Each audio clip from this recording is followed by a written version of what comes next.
आजकल हमारी कम्युनिटी में लोग एक दूसरे पर बहुत इल्ज़ाम लगा रहे हैं कि यह बंदा फ्रॉड है या फिर यह बंदा इस तरह से हमारे हिसाब से काम नहीं कर रहा है, इसलिए यह गलत काम कर रहा है।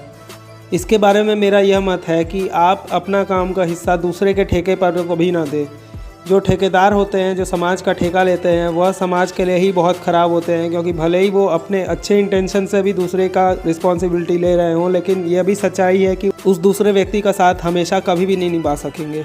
इसलिए इससे अच्छा कि वो दूसरे की रिस्पॉन्सिबिलिटी अपने ऊपर लें। ज़्यादा अच्छा ये रहेगा कि वो दूसरे को ही उसकी रिस्पॉन्सिबिलिटी लेने के लिए कैपेबल बनाएं।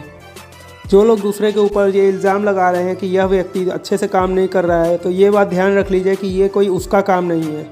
अभी की सिचुएशन क्या है कि दूसरे लोगों की सिचुएशन ये है कि वो इस रिस्पॉन्सिबिलिटी को उठा नहीं रहे हैं, और ये बात उसको समझ में आ गई है कि यदि हमने इन लोगों की रिस्पॉन्सिबिलिटी अभी नहीं उठाई तो समाज का पूरा पतन हो जाएगा। तो उस व्यक्ति के अंदर इतनी करुणा है कि वो अपना भार उठा ही रहा है और दूसरे का भी भार उठा रहा है, ताकि सिचुएशन आउट ऑफ कंट्रोल ना हो जाए। अगर आपको लगता है कि कोई भी आपकी तरह से आपका काम नहीं कर रहा है, तो सबसे अच्छा यही है कि आप अपना काम खुद अपनी तरह से करें। जैसे कि मैं अभी ये वीडियो बना रहा हूँ, तो मैं इसको अपने हिसाब से बनाने में स्वतंत्र हूँ। संगठन बनाने और टूटने का भी यही कारण होता है कि जब लोग सोचते हैं कि यह बंदा मेरे जैसे ही सोचता है, लेकिन सच्चाई ये होती है कि प्रैक्टिकली किसी भी दो लोगों के थॉट्स कभी भी 100% एक जैसे नहीं हो सकते, क्योंकि उन दोनों के दिमाग में जो इन्फॉर्मेशन और एक्सपीरियंसेस हैं वो कहीं ना कहीं अलग अलग ज़रूर होंगे। एक जैसे विचारों के दो लोग मिलकर काम करना चाहते हैं, लेकिन मान लो कि दोनों लोगों के 80% विचार मिलते हैं, तो शुरू में तो उनको साथ में काम करने का अच्छा लगेगा, लेकिन जब उन दोनों को एक दूसरे की आदत पड़ जाएगी तो जो बचे हुए 20% अलग अलग विचार हैं वो उन्हें खटकने लगेंगे, और ये 20% ही विचार 80% पर भारी पड़ जाएंगे। यही कारण है कि संगठन टूटते और बनते रहते हैं। वैसे लोगों के अलग अलग विचारों होने से ये फ़ायदा ज़रूर होता है कि लोग अलग अलग तरीके से जब प्रयास करते हैं, तो उनमें से किसी एक का प्रयास सफल हो गया तो बाकी उससे सीख सकते हैं। मैं यहाँ पर ये बोल रहा हूँ कि आप किसी से क्यों एक्सपेक्ट और किसी पे क्यों डिपेंड कर रहे हैं कि वो आपके हिसाब से काम करेगा, जबकि आप अपने हिसाब से काम करने को स्वतंत्र हैं। लेकिन यहाँ मैं ये नहीं बोल रहा हूँ कि आपको अपनी यूनिटी ब्रेक करनी है।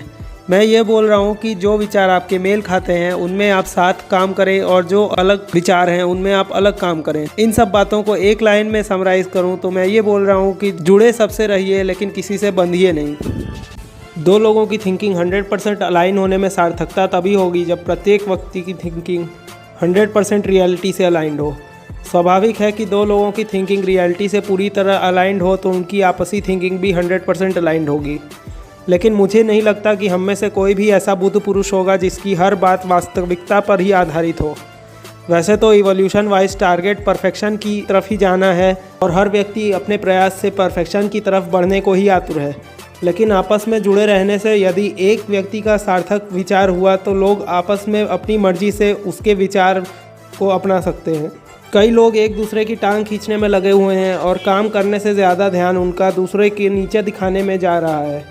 ऐसी बातों से ना तो कोई सल्यूशन निकलेगा और ना ही आपकी कोई ग्रोथ होगी। पर दूसरे को नीचा दिखाकर खुद को ऊपर उठाकर जो मज़ा आपको आ रहा है, आप देशभक्ति का नाम दे रहे हैं, लेकिन अंदर से आपको भी पता है कि इससे कुछ होने वाला नहीं है। ऐसा करके आप मेन स्ट्रीम मीडिया की बहस और खोखली शान में उलझे लोगों की तरह ही है, और बस आप में और उनके में ये फ़र्क है कि आपके दिमाग में उनसे कुछ अलग जानकारियाँ हैं। ऐसी बातों को जितना खींचेंगे ये बकवास उतना ही बढ़ता जाएगा।